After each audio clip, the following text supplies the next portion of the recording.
Welcome to Charles Travels, where we explore the fascinating stories and people that make our world a more interesting place.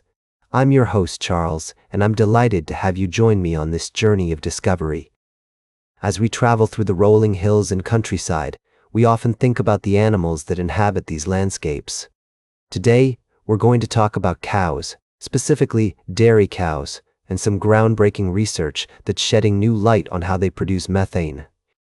Now, you might be wondering what's so interesting about cow burps, but bear with me, because this story takes us on a fascinating journey into the world of microbiology. Researchers in China have made a remarkable discovery about the tiny microorganisms that live inside the stomachs of cows. These microorganisms, called ciliates, are like tiny little factories that produce hydrogen, which in turn stimulates the production of methane. But here's the really interesting part. The researchers have discovered a new type of organelle, called the hydrogenobody, that's responsible for producing this hydrogen. Imagine a tiny little compartment inside the cell, surrounded by a single membrane, where hydrogen is produced and then released to fuel the production of methane. It's like a tiny little power plant, right inside the cow's stomach. And the more ciliates the cow has, the more methane it produces. Now, you might be wondering why this matters.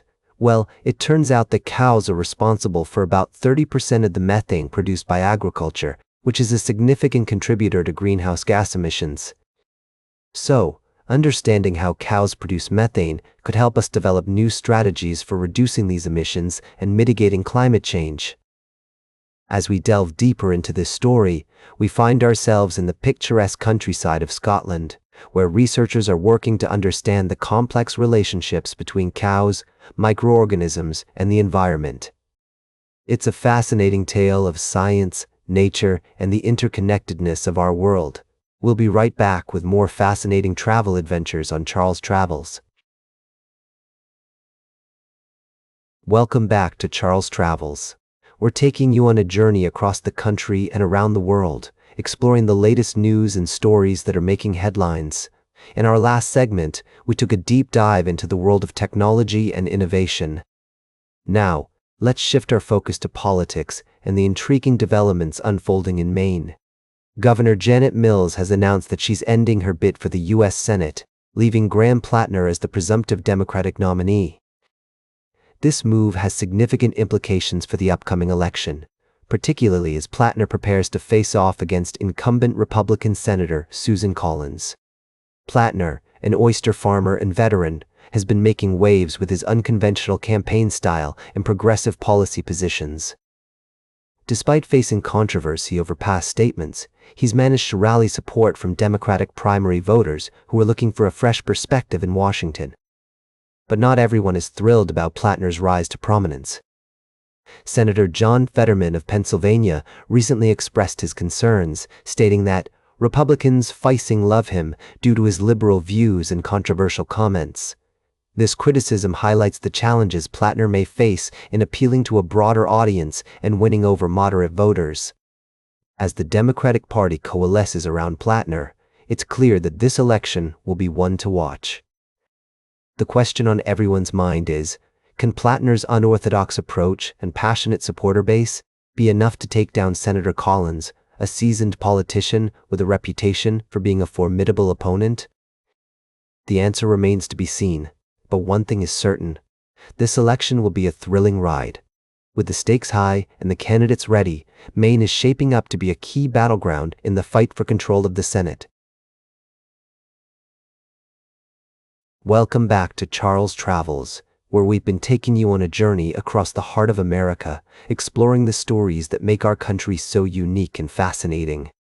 As we wrap up today's show, I want to take you to a place that may seem far removed from our usual travels, but one that highlights the complexities and challenges of our global community.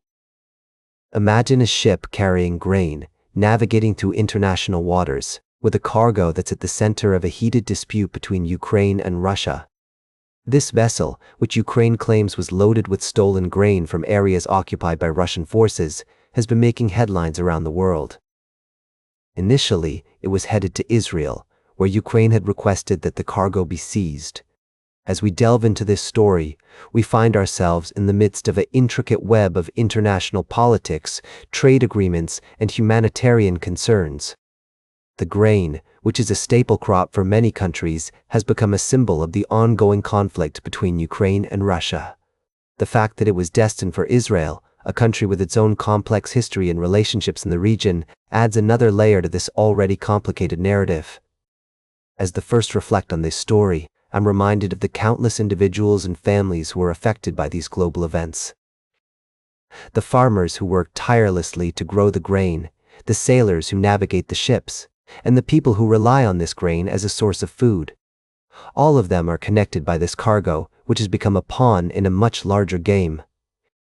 As we travel through the world, we often encounter stories like this one, where the local and the global intersect.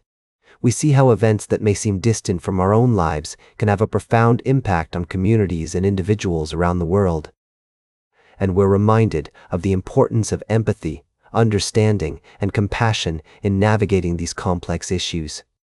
As the vessel carrying the grain changes its course, we're left to wonder about the fate of this cargo and the people who are affected by it.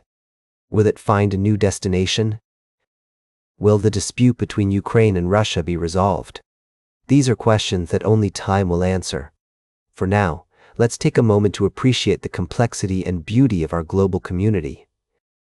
Let's recognize the interconnectedness of our world and the many stories that make it so rich and fascinating. And as we close this chapter of Charles' Travels, I invite you to join me on the next journey, where we'll explore more of the people, places, and stories that make America and the world such a remarkable place. That's all for today's Charles' Travels. Remember to like, share, and subscribe, and until next time, keep on traveling.